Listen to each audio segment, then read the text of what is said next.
Hi everybody, welcome back to Cooking Veranda, my YouTube channel. In today's recipe, I'm going to show you how to make restaurant style vegetable kurma. This kurma is very easy to make and it is really delicious too. You can use any vegetables of your choice for making vegetable kurma. Preferably, you have to use potatoes, carrots, beans, green peas and cauliflower. First we need to cut all these vegetables into small pieces except for green peas.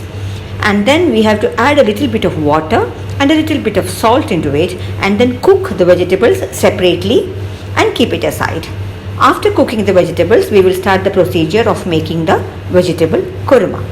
So now you can see I have kept a pan on the stove and I have added 1 teaspoon of coconut oil into it. Let's wait till the coconut oil becomes hot. When the oil becomes hot, we need to add some whole spices. First I am adding 1 teaspoon of fennel seeds. Then I am adding 2 cloves, 2 cardamom, 2 cinnamon sticks and 1 teaspoon whole pepper, black pepper. Now we have to add onions. I am adding 3 onions here which is chopped. You can either chop the onions or even you can cut it into very small pieces. Because we are anyway frying this onion into brown in color and then we are going to grind this in a mixer. So it's okay if you cut it into small pieces or chop it or whichever way you want. We need to get it fried fast, so make it small pieces and fry it nicely until it becomes brown in color, almost like a golden color. Now let's wait until the onion becomes transparent. Now you can see the onion has already become transparent. At this time we can add ginger and garlic into it. So I am adding 1 tablespoon of ginger cut into small pieces and 1 tablespoon of garlic again cut into small pieces. After cutting it has to be 1 tablespoon. So now add that also and fry it nicely until the onion becomes brown in color. So before the onion becomes brown in color, when it becomes transparent, I have added ginger and garlic. So you have to do like that. Let's keep on frying it. And once our onion becomes a little golden color, we have to add some masalas. So the masalas will include turmeric powder, chili powder, etc. So let's do that. So now I am going to add 1 teaspoon of turmeric powder and then 1 teaspoon of coriander powder, and now we have to add 1 teaspoon of cumin powder or otherwise called jeera powder. At this point of time we can add some salt. Salt is as per your taste, there is no measurement, so you can add according to your taste. Now mix it thoroughly and then we have to add 2-3 green chilies. If you want more spicy then you can add more green chilies. I am adding 2 green chilies and a handful of curry leaves into this mixture. Adding 2 tomatoes also which is cut into small pieces, and now we have to fry it nicely until the raw smell of tomatoes and green chilies goes, or else you can fry until the tomatoes become mashed. So the onion has to become golden brown in color. The tomatoes and green chilies raw smell should go and all the masalas and all the tomatoes, green chilies, everything has to blend together. So now after frying it nicely, we are going to grind it. Once it becomes cold, keep it for a little while so that it becomes cold. And once the masalas becomes cold, you can grind it in a mixer or a blender by adding a little bit of water. So it has to become a smooth paste. Now I am going to close the lid for a little while, maybe for a 5 minutes time. I am going to cook it like that so that the masalas will become soft very soon. When you fry it, it will not become soft very soon. So I thought of closing the lid and cooking it for 5 minutes.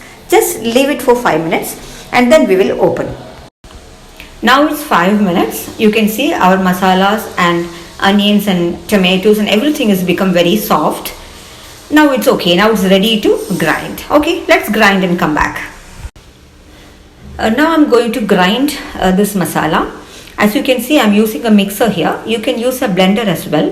Whichever way, you can grind this masalas into a thick paste. So I am shifting all the masalas into this mixer.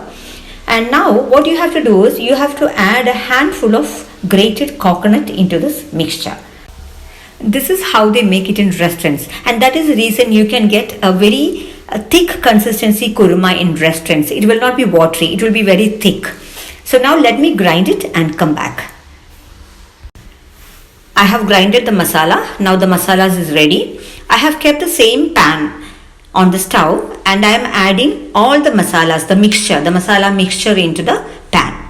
Add water also into the mixer and take out all the mixture and put it in the pan. Now what I am going to do is I am going to add sufficient amount of water into this masala. I am adding 1 cup of water here for the time being. Let me see how the consistency is. And now just mix it nicely and wait until it boils. So once it boils, we need to add our cooked vegetables. You remember we have already cooked the vegetables and kept it aside. So I am adding that vegetables into it. In that vegetables also there will be some water. You know, I have cooked in the cooker. So definitely there will be some water remains in the cooker. So I am adding that water also into this mixture. If you find the gravy is more thick and no sufficient water, you can add water again. There is no problem in that. So it shouldn't be very thick. It has to be a semi-gravy type of kurma. So you know the consistency of kurma. So make it accordingly. And if the water content is more also, no problem. You can keep on boiling it and the water content will reduce. So there is no problem in adding more water because it will take a little time to reduce. That's it. Otherwise there is no problem. Now you can see our kurma started boiling. So we have added vegetables and the grinded masalas, everything. Actually everything is already cooked. So we don't need to cook it for more time. We have to add everything together, mix it nicely and then wait for 5 minutes or 8 minutes, maximum 8 minutes. Cook it for 8 minutes. Now it's almost been 5 minutes. It's getting cooked. So now in the meantime, I'm adding some curry leaves into this kurma. As you know, curry leaves has a great flavor and it goes very well with kurma. Kurma and curry leaves will match very well. So it gives a good aroma and the taste will also be amazing. So now I am adding 1 teaspoon of coconut oil on top of it. So now let us wait for 2 minutes more and our kurma is ready. This kurma is really delicious and you can have it with roti, naan, chapati or appam or anything. Since we are adding a lot of vegetables, this kurma is really healthy and it is very tasty too. So please do try it at home and try it at least once and let me know your comments. Until we meet next time with a delicious recipe, thank you for watching my video. Take care and bye from Cooking Veranda.